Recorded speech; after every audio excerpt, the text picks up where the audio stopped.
We are rolling. Okay, folks, welcome back to Surviving Show Business. Today we're going to talk about acting techniques, and we have a bona fide expert here, Michelle Danner from the Michelle Danner Acting Studio in Los Angeles. She's a veteran acting coach, and she's going to give us all this info. So welcome, Michelle. Thank you so much for having me. Thank you.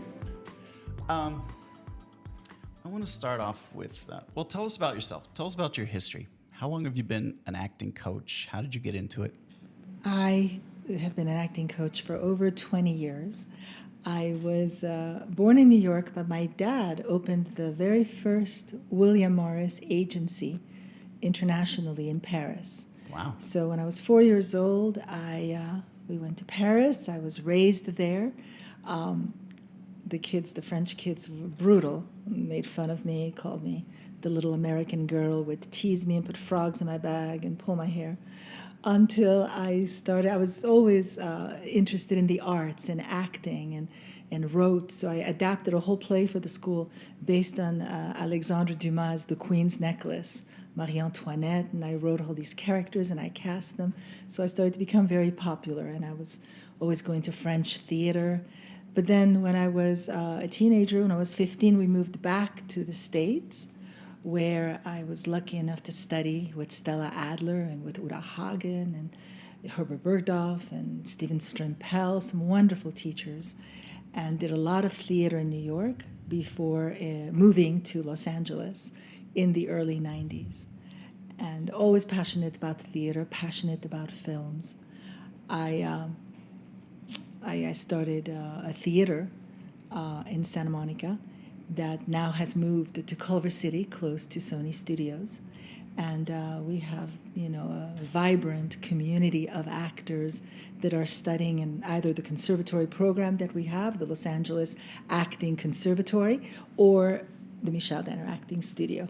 So happy to live in LA, but travel a lot. I go back and forth to New York all the time. And I'm so excited that we're going to go back to the theater and see plays and go to the movie theater. Yeah, I'll say, me too.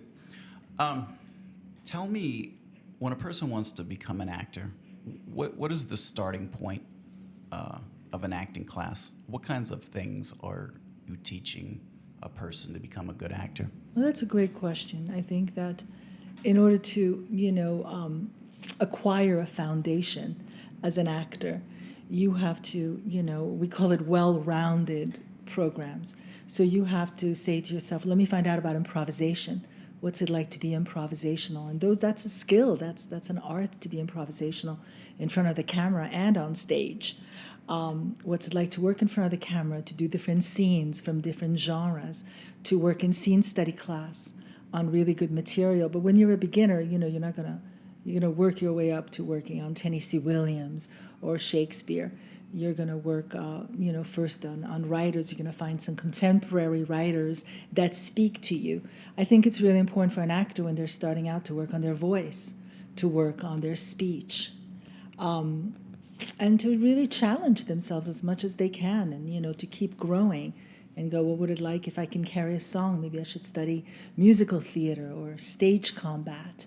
And then all the different techniques. The actor today in 2022 has to be familiar with the Meisner technique and Stanislavski, Strasberg's method, and Stella Adler's, techniques, so that they can put together a toolbox, which I call the golden box, that you put all these tools from all these different techniques. The ones, some of them will speak individually to an actor more than others. I've always been very much against this idea that everybody should come to the middle and everybody should be taught the same thing when it comes to acting.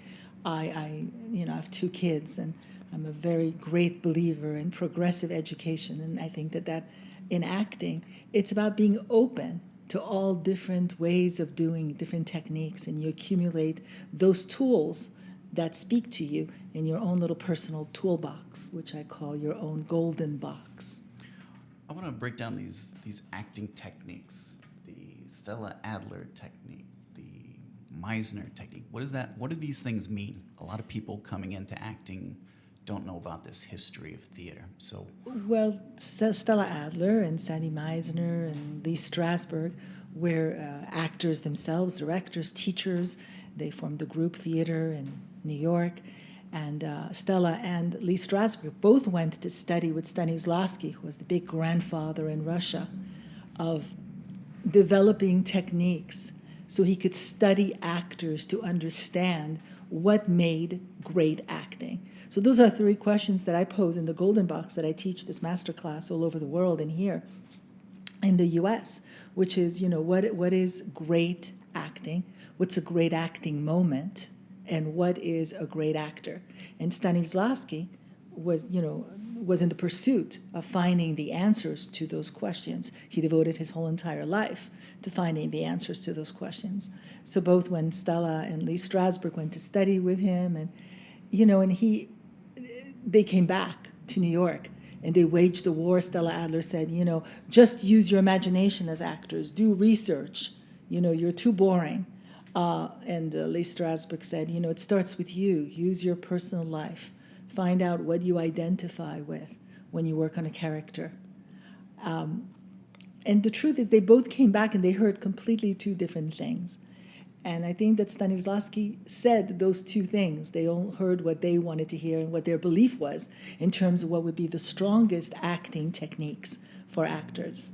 But I am a believer that everybody is right. They're both right. As a matter of fact, I went to study, to study too, but I went to teach in Russia. This now is about, I think, maybe 8-9 years ago.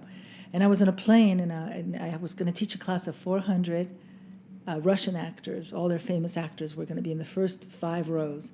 And I'm on the plane rereading my Stanislavski and thinking they're going to get me on something that I don't know. And then, and I thought he went back and forth. Stanislavski believed you could use your personal life, you could use your imagination.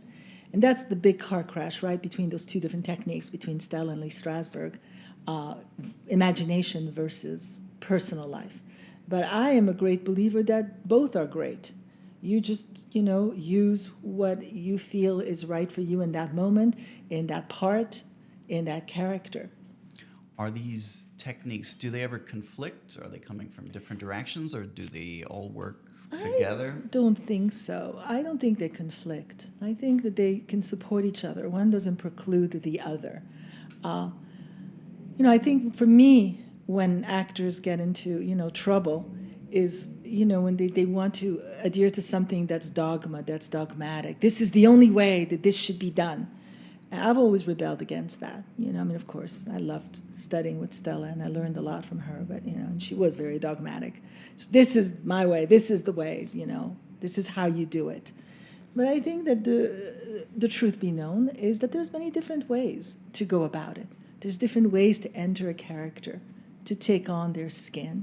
There's different ways to break down a script. So it behooves the actor today to, be so knowledgeable and read all of the acting books about all the different techniques and understand, what they feel, what's the way in for them, what are the keys that work best for them.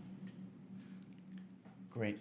A lot of actors that I talk to come in and kind of think they don't need all this training. They think it's going to waste time. They think because they have a good personality, they can just kind of roll in and read lines. How do you think that results?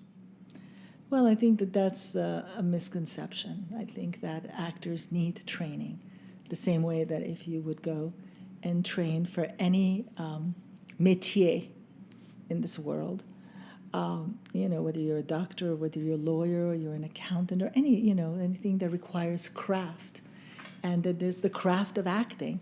So it empowers an actor. And because so much of the work has to do with, being free and letting go and getting out of your head and ultimately hitting a place in yourself that is spiritual, it totally, it's important for the actor to be knowledgeable, to read biographies of great actors. I always mention, the 3 greatest male actors that changed the world in terms of acting were Montgomery Clift, Marlon Brando, and James Dean. And to watch all of their movies, to study their work, to read. There's a wonderful biography that I've always loved by Patricia Bosworth called Monty, about his work and how specific he was and how in-depth he went and how much he cared and how much vision he had for his work as an actor. And I think that actors have to, for them to study the craft of acting helps for their uniqueness, You have to have, Stella, I always quote that because that was always such a wonderful quote. You have to have the talent for the talent. And I didn't say that, but Stella Adler did, meaning that everybody has talented, everybody has something. But the talent for the talent is the willingness to dig deep, to have that work ethic that makes you study and understand how to use the tools, how they can all come together in a wonderful performance. One of the movies, the two movies that I've loved this year, there's so many movies, but Coda is one of them, and The Power of the Dog, some extraordinary performances in both. I saw that the other week. It was great. Yeah, it's wonderful, wonderful work. What would you say for a person who wanted to move to Los Angeles or New York to start a career in acting? Where do you think they should start?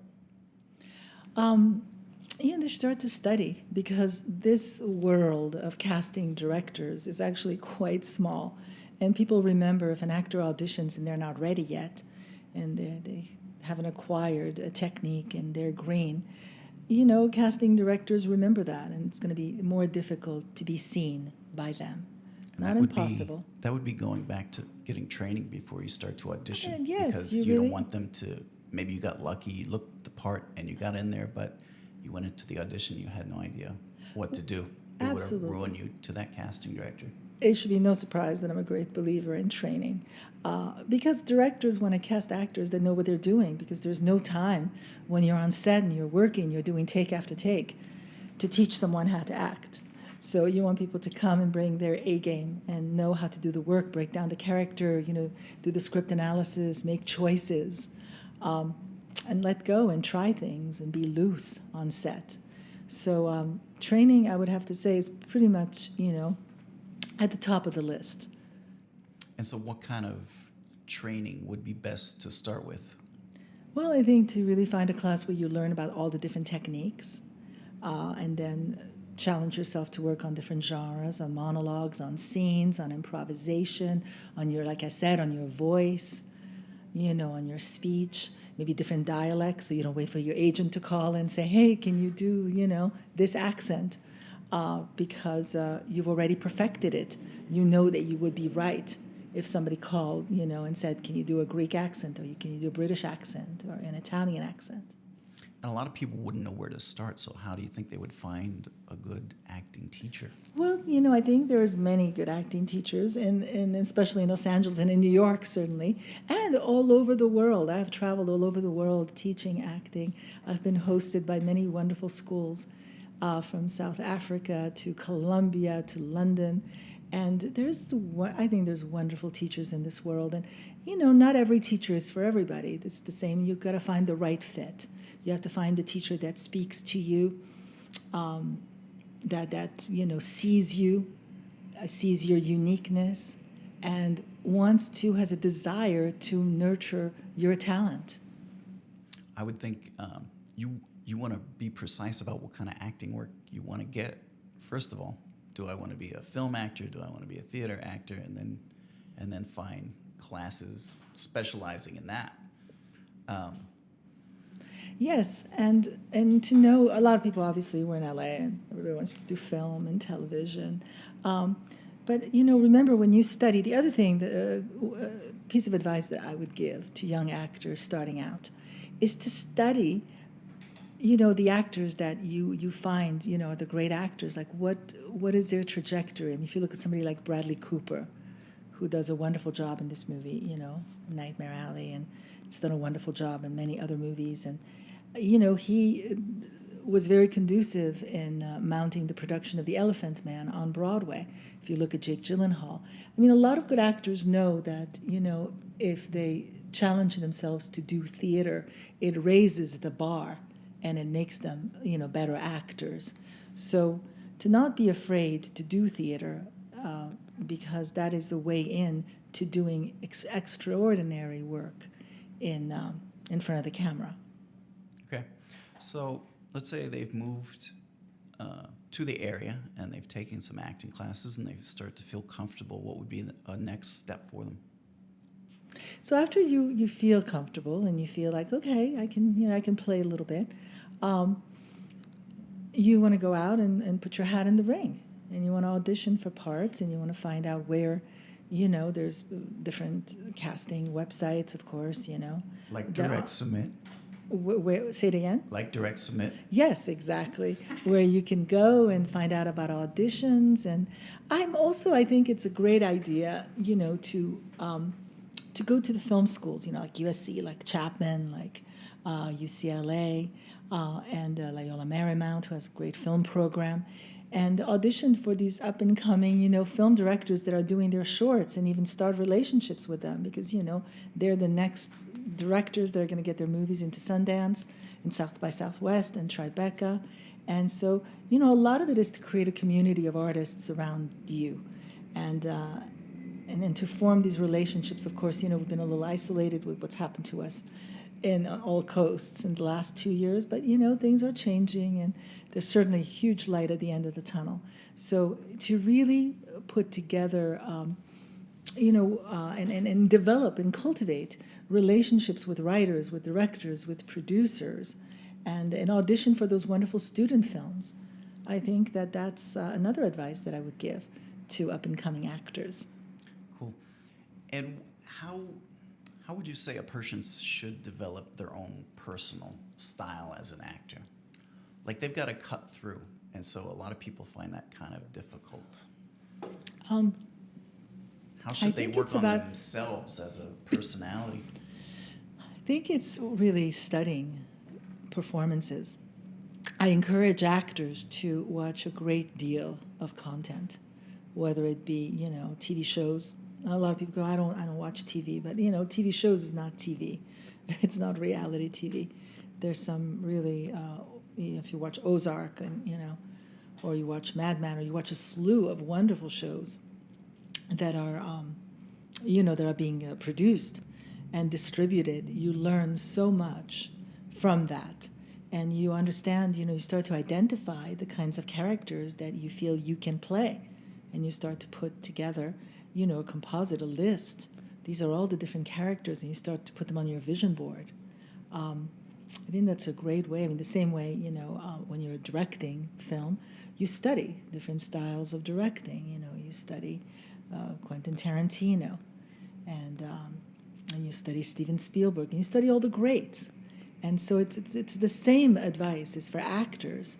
You study all the great actors. I mean, I'm very taken right now with The Power of the Dog. I love this movie. I think Jane Campion's going to win for Best Oscar. And, so you look at Jane Campion, and what kind of style of director is she? She likes the things that are the things that are not being said, the subtext that permeates her work. And so you study wonderful actors, and you go, what's their style? How do they work? What are some great acting moments? I encourage actors to start like a video library of all the great acting moments that they find, and really to really analyze them and break them down and understand, well, why is this moment so, riveting? Great. So as a person starts looking for auditions, and then maybe they get auditions, a lot of times people are doing self-taped auditions these days, where they're going to have to do a scene by themselves.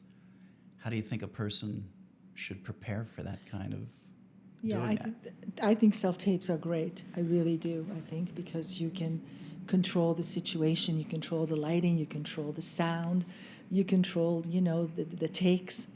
Then you put your best foot forward in a self-tape, so you get a chance. I mean, you break down when you have a scene. You break it down in a way that you understand who the character is, and you understand the circumstances, and you find what triggers you in those scenes, and you risk it. And I think that because you're doing a self-tape, you can take your time, and you can really take risks. And for me, that's always been, it's because maybe I'm a risk taker in everything that I do, but I'm a great believer in taking risks. What kind of questions would the person ask the director, casting director, when they have a script they have to record? Well, I mean, I think that's a great question that you're asking. I think to really understand the stakes of the scene, what's at stake. That's what's going to make you risk. And that's what's going to make people like sit up and go, not fast forward your self-tape and go, okay. So to really understand what's at stake in the scene, that is one of the pivotal questions that you can, discuss and ask. But I don't know, I'm not a great believer in asking, if you're in person, if you're auditioning in person, I'm not a great believer in asking too many questions unless, you're so confused that you have to get some direction before you start. I think that, you're coming in to make choices. You're coming in to give them a choice. And explain making choices. A lot of people don't necessarily know what that means. Coming in with a character, somebody that's slightly adjusted, different than you, understand what's going on in the scene. Like I said, what's at stake, what do you want, what are you here to accomplish, intentions that you play moment to moment. You're doing something very specific to the other person. Those are called choices, right? So if in one moment, for example, you're supposed to provoke someone, but let's say you're going to do an opposite because that's going to be off kilter and it's going to be interesting. So you're not going to provoke them, but instead you're going to arouse them. So you're going to play an opposite. That's called a choice.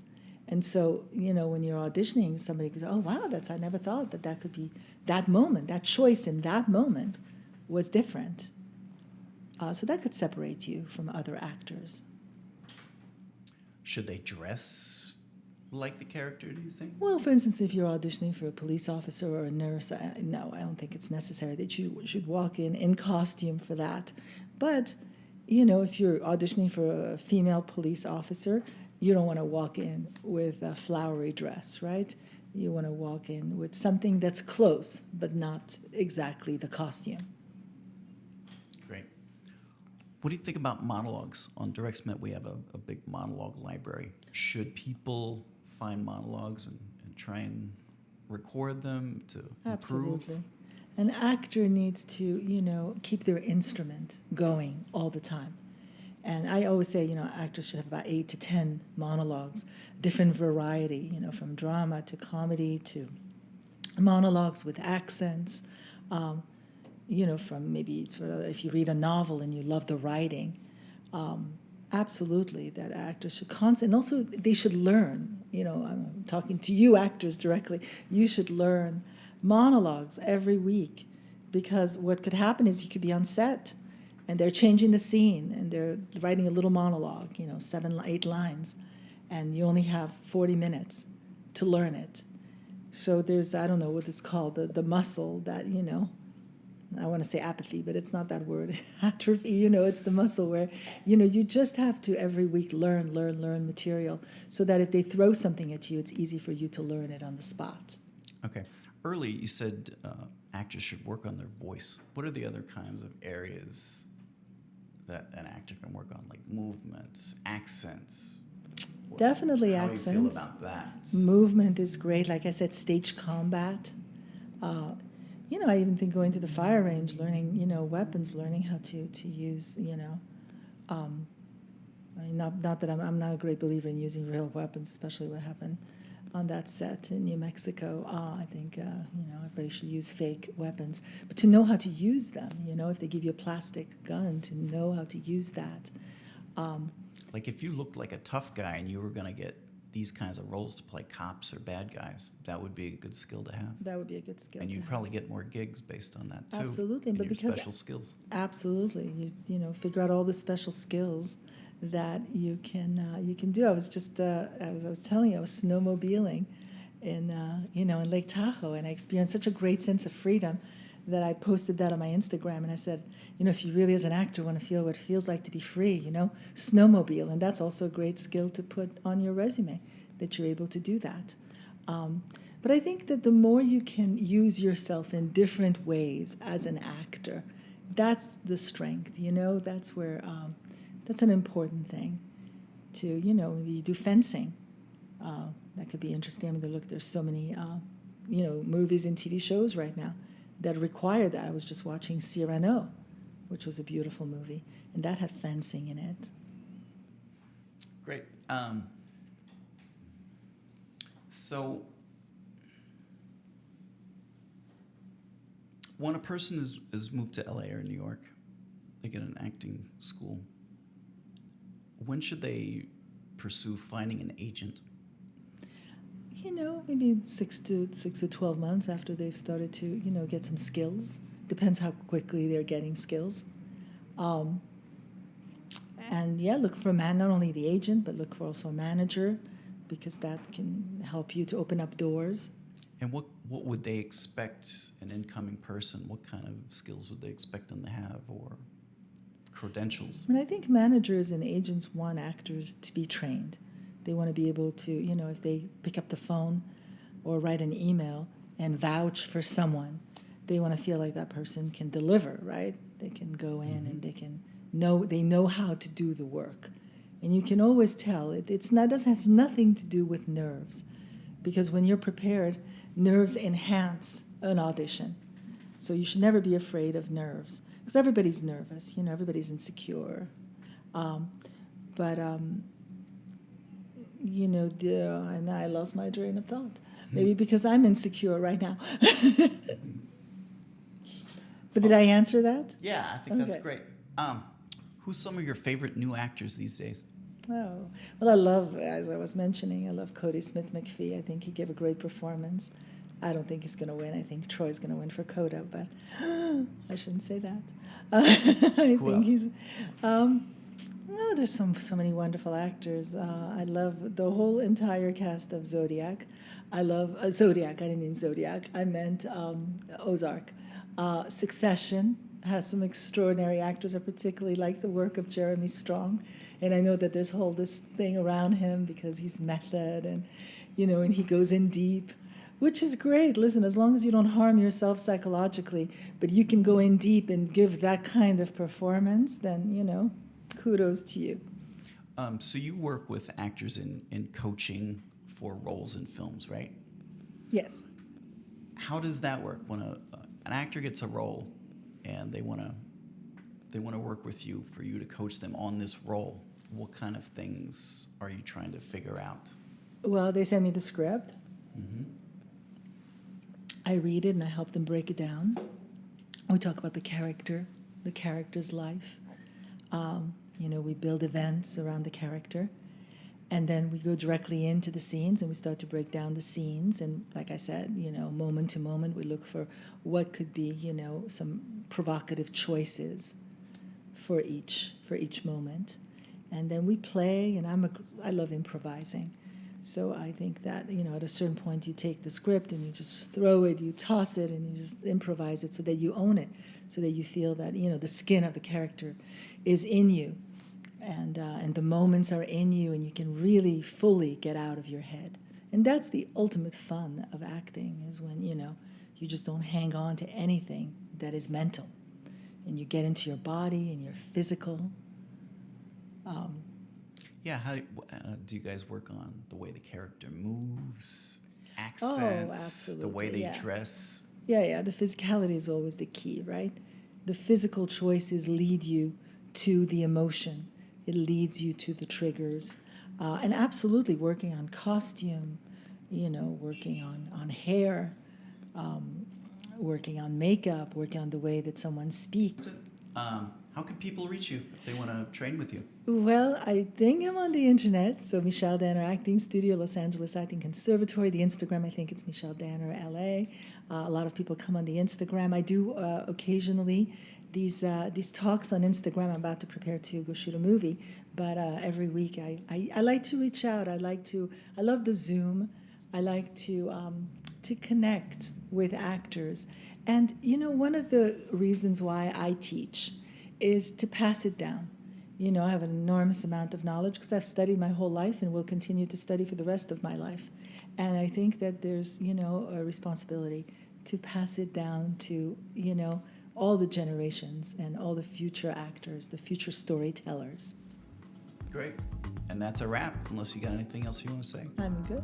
All right, great. Thank you so much. Thank you. Thanks. That was wonderful.